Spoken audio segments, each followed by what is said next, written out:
Welcome back to the Cave of Wonders, Dreamwalkers. I am your Sith Lord, Callous. I am where Star Wars lives, and this is another Rancorous review. So if you're new here to the channel, subscribe, hit that like button, then turn on notifications, and join the Dreamwalkers on our journey. Today I want to talk to you all very briefly and very honestly about my visit to Galaxy's Edge. It's been open just about 2 months now on the East Coast. Off top, let me just say that I had a good time. I enjoyed myself. I was there with my family, my wife, my son, my daughter, my mother, and my mother-in-law. We arrived around 7 a.m. and the park was already beginning to fill up. And for those that don't know, the park's open at around 9 a.m. to the general public, unless you stay on property. Then you're permitted early access, which I think opens around 5 or 6 o'clock in the morning, something like that. But we stayed on property, so we were able to get there early, and we arrived around 7 a.m. We headed directly for Smugglers Run. That's the Millennium Falcon ride, which of course seemed to be where everyone was going. At first, the wait was quoted at about 70 minutes, but it was quickly reduced to about 55 minutes. And honestly, the wait wasn't bad at all because there was a lot of detail to take in as you're standing on line, making your way through the tunnels and the depots, up the ramps and through the salvage. The attention to detail is incredible. There's a lot of photo opportunities there, and the Falcon looks amazing. It was bittersweet though, because you stand there knowing that this is the final resting place of the Falcon, and you have to listen to someone other than Han and Chewie talk about the repairs and prepping the Falcon for launch. That just didn't sit well with me. I would have enjoyed that experience much more if we were hearing the banter between Han Solo and Chewbacca, but it is what it is at this point. But once inside, you get to listen to Hondo talk about the mission. I like Hondo from the Clone Wars and Rebels, so having him as this animatronic was pretty cool. I have some footage for you guys that I'd like you to check out right here. Check it out. My friends into danger? You insult my honor. And believe me, I have very little honor to insult. Hondo, one of the engines blew up again. We'll talk later. I have to do everything around him. This is... Hello, my friends. I am Hondo Onaka, and this is Onaka Transport Solutions. Today, I am offering the opportunity of a lifetime. I need flight crews to transport this valuable merchandise across the galaxy. Pilots to navigate, engineers to operate the ship, and gunners to defend the shipments. And that is where you come in. Oh, the Millennium Falcon. Oh no, for some very fast and very profitable expeditions. Chewbacca, my fine furry friend. Yes, as we agreed, you let us use the ship. We'll get you the supplies you need. It's a win-win. You help the resistance, and I get all the profits. The First Order will never know we were there. Okay, time to go, so, bye-bye. We better go before he changes his mind. Move along, my friends. Listen carefully and remember, the better you work together. Don't move. So once we actually made it inside the ride, I had a great time. You have to remember, I was there with my family. So there are 6 of us, and there are 6 spots open in the ride. So we didn't have to ride with any strangers. Every position in the Falcon was filled. My son and I were the pilots, my wife and my daughter were the gunners, and the grandmas were the engineers. Automatic as well. All right. So the button right here is your button to fire the laser or weapon. Okay. Same for you. This button right here. This button right here is going to be the button to fire the laser. Okay. My engineers on the left and right. Get your flashing lights and your consoles do so. I know you probably can't see because of the light. All right. My pilots on the left. My engineers left and right. You're going to see your screens. Left for left side of the Falcon, right for right side of the Falcon. So if your pilot on the right hand side or your pilot on the left hand side decides to crash and burn at any point in time, it will show by flashing lights, flashing buttons above or below.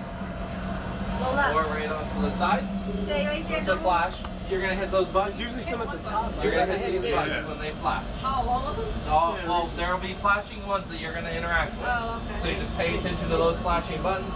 Hit those buttons to correct that damage. Okay? When they flash. But most importantly, like I said before, the motto here is profits first, safety a close second. So we're gonna make sure we bring back that cargo. So the button you hit to activate that console is the button you're gonna hit to harpoon down. Okay. So if your pilots work well together with your gunners, we can bring back. Let me tell you that we had a blast. We were laughing, we were yelling.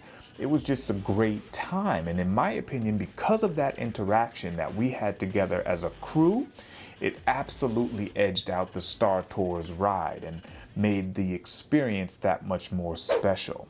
Unfortunately, though, after the Smugglers Run ride, there isn't much else to do except shop, eat, and drink. Not yet anyway, because I believe December 5th they're opening another attraction called Rise of the Resistance. But I thought the shops were pretty cool as well. There's a market. There's the Black Spire Outpost.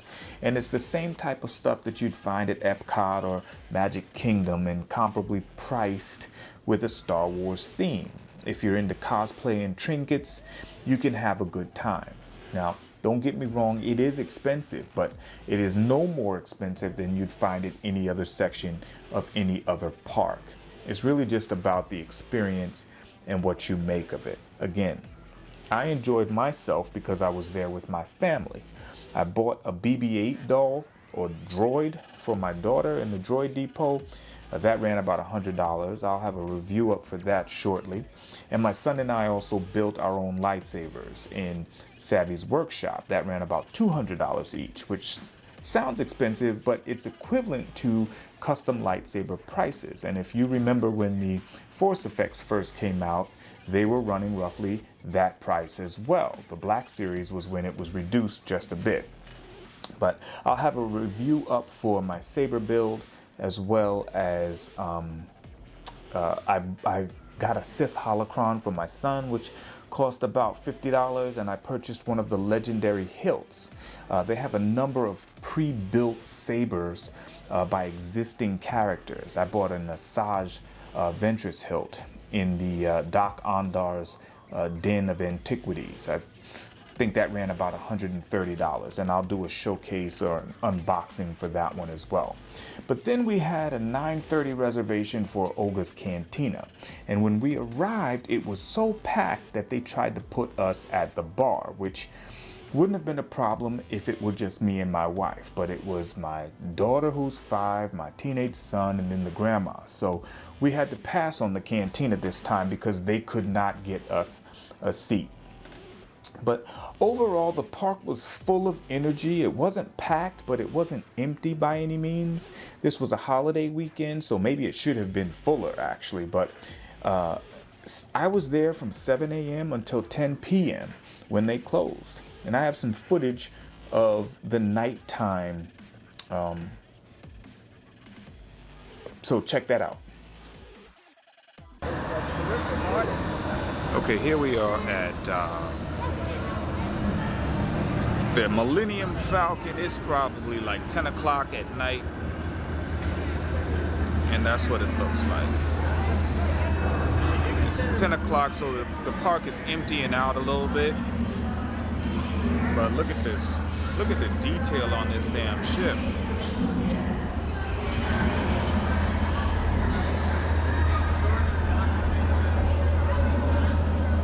It's just awesome. Look at this.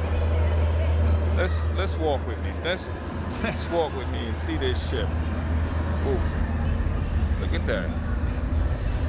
Look at underneath that.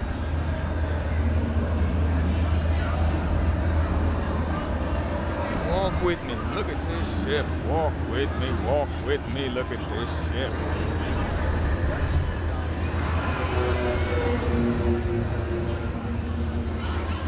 So, I mean, there's people out here just having a good time, playing with the lightsabers and all of that good stuff. So, I mean, it's not, by all means, it's not dead at all. I mean, this place is busy.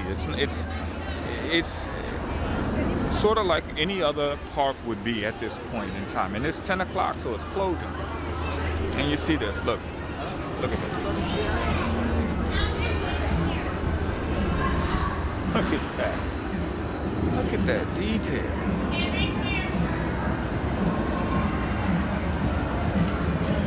That ship is impressive. And what do you guys think when you think of that? Look at Han and Chewie and Leia running up there. Lando running up there. Freaking awesome, man. Oh, it sucks.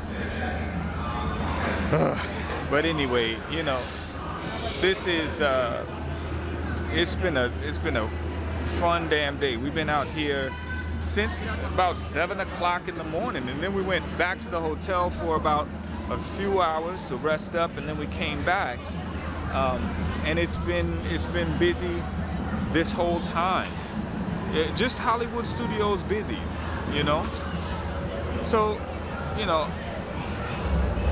all I'm saying is I went into the Cantina. We just tried to get into the Cantina. We had a reservation for 9:55, I think. And when we went inside, these guys wanted us to stand at the bar, like, and it's a party of 6. And you know, my mother, she don't want to stand. She don't want to stand up.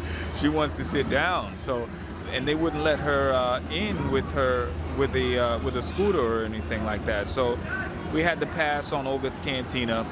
But one thing that I did notice is that they are in fact playing Cantina music, not in Olga's Cantina, but in the one of the restaurants that's up a little bit above where the Falcon is. They were actually playing the dun dun dun dun dun dun dun dun. They were playing that. So, you know, I don't know if they weren't doing that in the very beginning and they just changed it up, you know, because of all of the complaints that they were receiving when people were trying to say that, you know, we need that original trilogy vibe here, because it's clearly lacking. The original trilogy is clearly lacking here. But the bottom line is that the overall experience was still a good one. It felt like Star Wars here. It wasn't missing that for me at least. It still felt like Star Wars, but it felt like Star Wars that needs some improvement. You know what I mean? Like they've still got some room to improve, but it certainly wasn't a miss. They certainly did not strike out, not in my opinion at least. It felt good being here. It still feels good as I'm on my way to get something else to eat.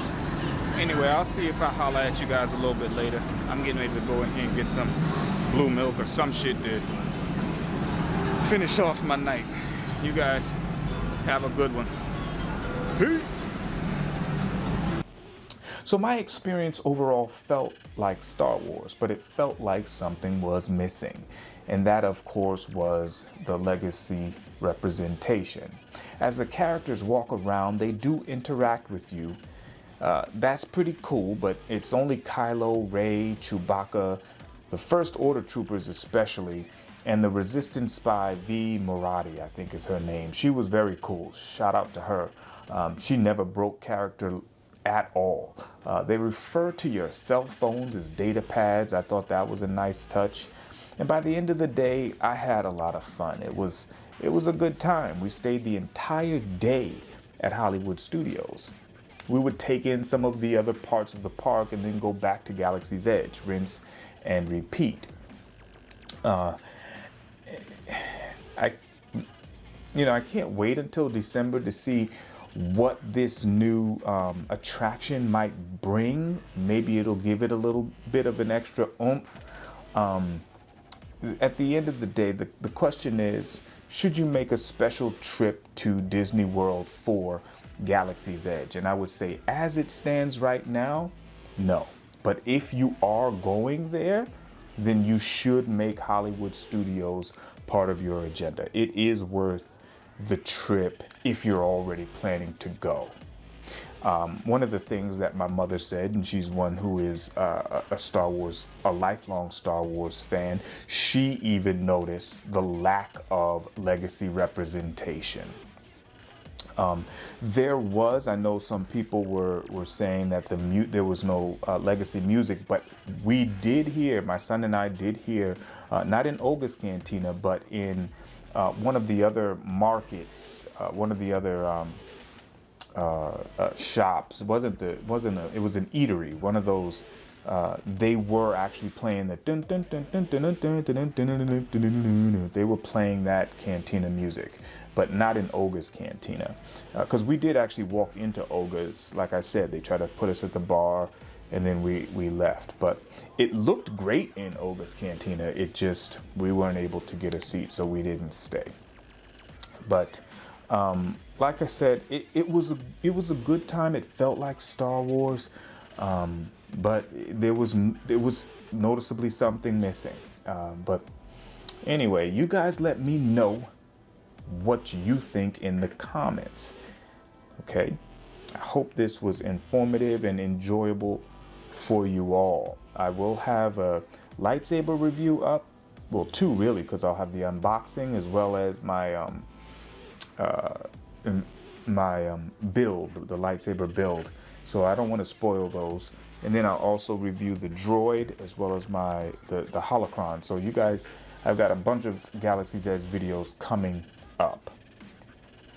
That being said, I also have started a Patreon.